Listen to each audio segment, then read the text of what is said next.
Halo semuanya, Assalamualaikum warahmatullahi wabarakatuh. Kembali lagi bersama saya dengan Pak Maistiawan di pelajaran PJOK tentunya. Minggu ini kita akan membahas namanya, ini dia, ya, tentang renang. Masih tentang renang. Masalahnya kalau minggu kemarin kita itu mengenal namanya renang gaya bebas, ya. Nah kalau sekarang kita akan mengenal namanya, ini dia, ya, yaitu adalah renang gaya dada atau yang disebut dengan, ya, renang gaya katak. Kenapa disebut dengan gaya katak, ya? Karena hitungannya posisi badan dan dada itu di atas permukaan air, ya, gitu. Nah, ada yang kadang-kadang tanya, ya, emang kayak gimana sih katak itu berenangnya? Nih, saya kasih gambarnya nih, gede banget. Oke, nih, kurang lebih kayak gitu, ya, kan begini dia.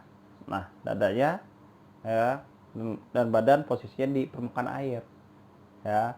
Untuk lebih jauh kayak gimana sih renang gaya katak itu, ya, kita simak videonya berikut ini. Tapi ingat sebelumnya, ya, kamu perhatikan baik-baik videonya, ya, dari cara renangnya dari awal hingga akhirnya. Oke, check it out.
Nah, gimana?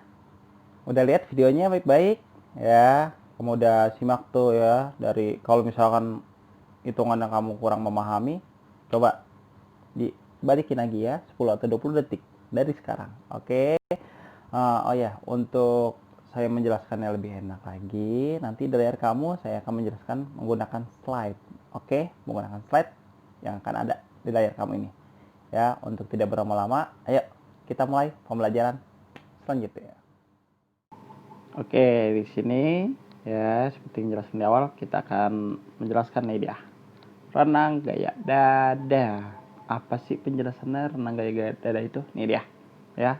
Kita baca bareng-bareng. Ingat, mau budayakan membaca. Oke.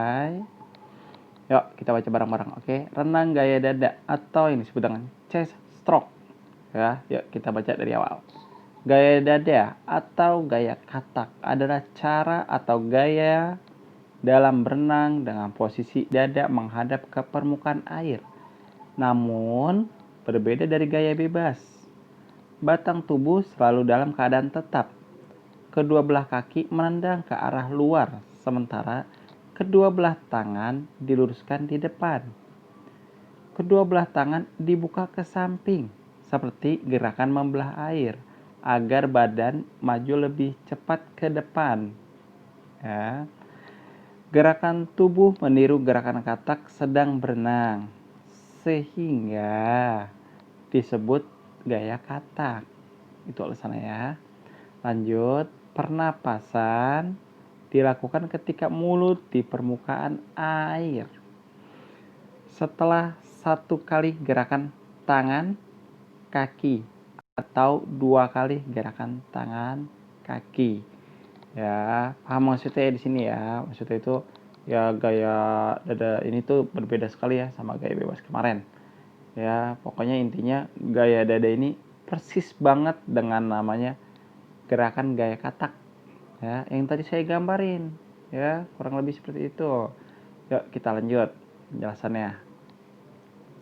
Gaya dada adalah gaya yang paling populer sewaktu orang melakukan rekreasi. Karena dengan gaya ini, kepala perenang dapat berada di atas air dalam waktu yang lama. Orang yang sedang belajar berenang biasanya memulai dari mempelajari gaya dada terlebih dahulu. Karena di samping mudah dipelajari, resiko yang ada ya lebih kecil jika dibandingkan dengan gaya-gaya berenang lain. Sehingga dalam pelajaran berenang, kebanyakan perenang pemula belajar gaya dada atau gaya bebas terlebih dahulu. Namun, di antara ketiga nomor renang resmi yang diatur Federasi Renang Internasional atau yang disebut dengan FINA, ya, perenang gaya dada adalah perenang yang paling lambat. Ya gimana nggak lambat ya, soalnya renangnya kayak katak banget ya, hitungannya ngendayungnya itu kurang ya disebutnya. Ya intinya kalau kamu pengen belajar berenang ya gunain lah ya namanya pakai gaya dada atau gaya bebas, karena itu sangat mudah sekali ya. Ingat, intinya ketika kamu ingin belajar itu lebih baik jangan takut nggak belajar. Nah, ketika mau belajar namanya kamu tentang renang ya, ingat jangan takut tenggelam. Ya, kamu kalau pengen belajar renang di tempat cetek, yang cetek. Ya, kalau bisa ada pengawasan dari orang lain. Oke, kurang lebih gitu. Kita lanjut. Ini dia teknik atau tahapan dalam belajar renang gaya dada. Ini dia. Pertama, gerakan kaki. Bisa dilihat ya. Pokoknya gini, kamu ekspektasiin dulu kita lagi ngelihat atau kamu tuh lagi mencoba niruin katak berenang. Oke, ini dia gerakan kakinya ditekuk ya, maksudnya dibengkokin tuh ya. Ya deh, katak aja dibengkokin kan tuh lututnya, kakinya kurang lebih gitu ya. Yang B ya kemudian ditendang atau luruskan ya, kurang lebih gitu. Lanjut, maaf nih ya saya salah ketik nih. Nah, ini masih ada posisi kaki lurus, kemudian kaki dirapatkan sampai telapak kaki kiri dan kanan bersentuhan. Ya ingat kan dia nyentuh gini. Ya, hitungannya dia lurus gini kan, tadinya kamu ibarat kata nih kaki begini nih. Ya hitungannya jadi lurus. Ya kamu pernah pokoknya lurus lah begitu ya kurang lebih. Nah, yang B ya ulangin lagi langkah yang di atas, yang A sama C-nya. Seperti gitu, A sama C-nya sampai C. Oke, kurang lebih gitu. Ayo kita lanjut. Ini dia gerakan tangan. Ingat, kamu ekspektasiin gerakan gaya dada ini adalah melihat atau kamu itu kayak renangnya itu kayak katak ya. Ingat kayak katak yang tadi saya perhatiin tuh gambar kataknya sama videonya. Oke, kita lanjut. Pos yang A, posisi awal kedua tangan lurus di atas kepala. Kedua telapak tangan saling bertemu dan nempel. Oke, pahami itu. Kemudian yang B ya, kemudian tarik tangan ke samping kanan dan kiri. Maksudnya ke samping kamu ya. Tetapi tidak perlu terlalu ke samping. Cukup tarik ke samping selebar bahu dan selebihnya tarik ke bawah. Luruskan tangan kembali. Yang D, ulangi langkah A sampai C. Diulangin lagi, udah gitu-gitu aja. Oke, ya jadi urutannya tuh. Nah ini dia. Jadi urutan gerakan tangan gaya dada ini, lurus tangannya di atas kepala, gerakan tangan ke samping kiri dan kanan. Kurang lebih gitu. Oke, kita lanjut.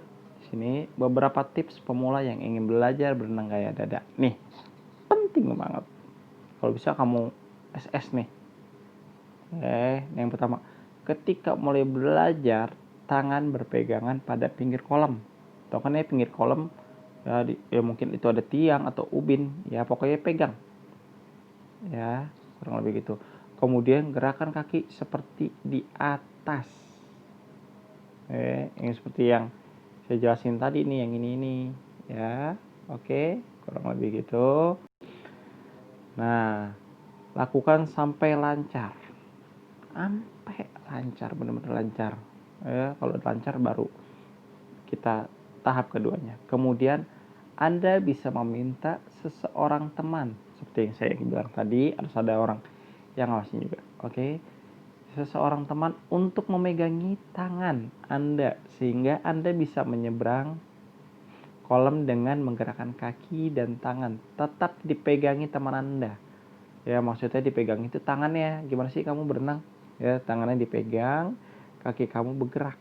Ya, atau kamu udah agak lancar, perut kamu atau hitungannya dada kamu dipegangi oleh teman kamu untuk belajar renang. Ya, kurang lebih gitu. Digerak-gerakin ya. Seperti yang ini ya, yang saya jelaskan tadi nih dari awal ini. Oke. Kita lanjut ya. Ini dia. Nih beda lagi urusannya ya. Nah nih, setelah lancar, maka sekarang kita agak ke tengah kolam.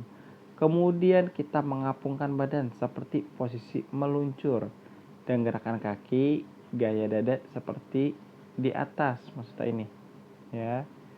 Sampai ke pinggir kolam, lakukan sampai lancar.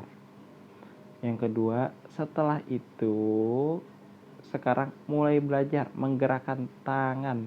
Lakukan 2 atau 3 kali gerakan kaki, kemudian baru gerakan tangan gaya dada seperti di atas. Kemudian seterusnya lakukan sampai lancar. Oke. Nah, ya ini kurang lebih kayak gitu. Ini dia. Tahap-tahap selanjutnya itu setelah lancar, maka mulailah belajar mengambil napas. Kemudian yang kedua, berlatih lebih ke tengah. Ya, kalau udah agak lancar lagi, jangan takut tenggelam. Ingat, tapi harus ada yang ngawasin. Pokoknya satu, jangan takut tenggelam. Yang penting ada yang ngawasin. Kurang lebih gitu ya. Lanjut, setelah lancar, mulailah memperbaiki gaya. Maksudnya kamu udah bener nih, udah bisa nih berenang, udah bisa berenang. Kamu benerin tuh gaya kamu, ya renangnya. Nah, yang keempat, gerakan tangan jangan terlalu lebar, melainkan ya agak ke bawah. Hal ini akan memberikan dorongan yang lebih kuat. Kurang lebih gitu ya. Mungkin sampai sini aja nih ya penjelasan dari saya. Oke, yuk next. Ya, gimana yang saya jelaskan tadi? Bila kalian masih kurang paham juga, silahkan di back lagi ya videonya. Oke, mungkin cukup sekian dari saya. Saya ucapkan terima kasih. Wassalamualaikum warahmatullahi wabarakatuh.